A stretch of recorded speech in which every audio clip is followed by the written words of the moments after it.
Myself Naveen Kumar Chaudhary. Today I want to start the chapter 9, Soil, class 7, subject science, day 1. Dear students, you know, like the water and wind, soil is also an important natural resources. It is necessary for life on the earth. All the living things, non-living things, microorganisms are stayed there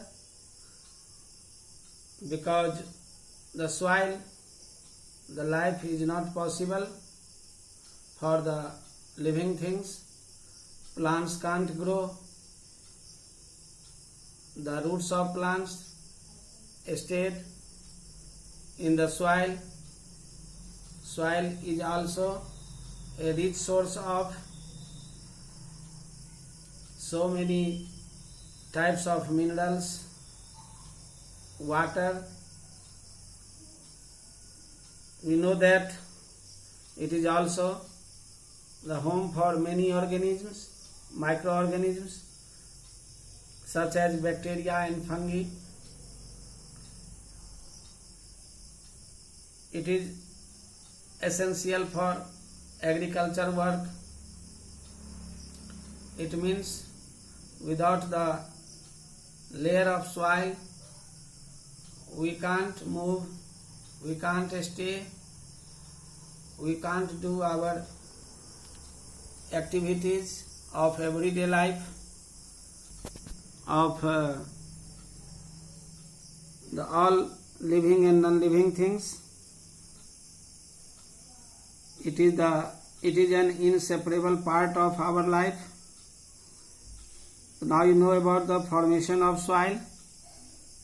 Soil formation is a slow process of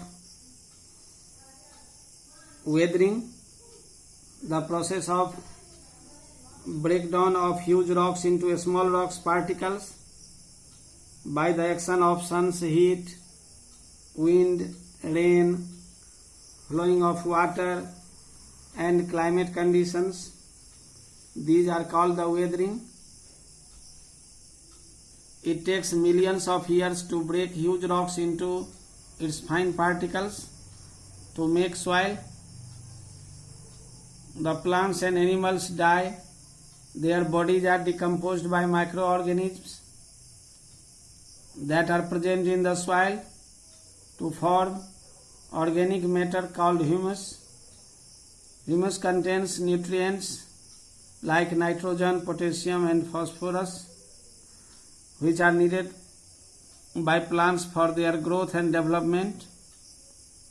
The topmost layer of the earth's crust, consisting of the mixture of rocks particles by the weathering of rocks and humus, is called the soil.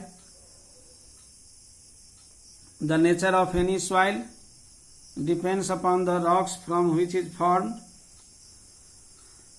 and the type of vegetation and growth in it. You see in this, you can see in these activities, when soil is mixed in water, it forms layers. The figure number 9.2. Soil also contains water, air and living organisms. Water and air are needed by the living organisms that are present in the soil to survive and to convert dead and decaying matter into humus. The substances such as polyester, polythene bags, plastics, chemicals, pesticides and a number of waste products that pollute the soil. They kill the organism living in the soil.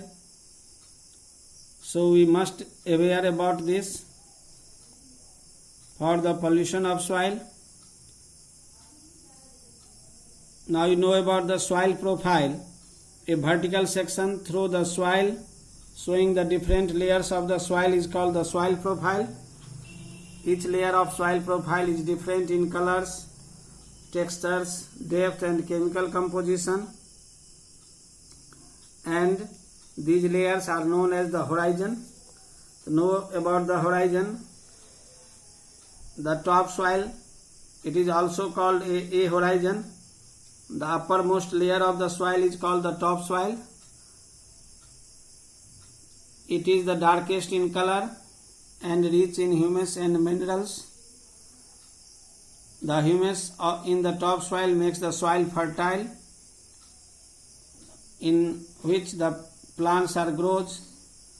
It is generally soft and porous and can retain more water. It is also the shelter of so many living organisms. Number 2 is the subsoil. It is also known as the B horizon. The layer of the soil which is just below the top soil is called the subsoil. It is lighter in color than topsoil and harder and more compact than the topsoil. Roots of trees generally reach up to this level. In this layer, it is rich in soluble minerals and iron oxides. Number 3, you can see the soil profile in this figure 9.3. Number 3 is the substratum and also called the C horizon.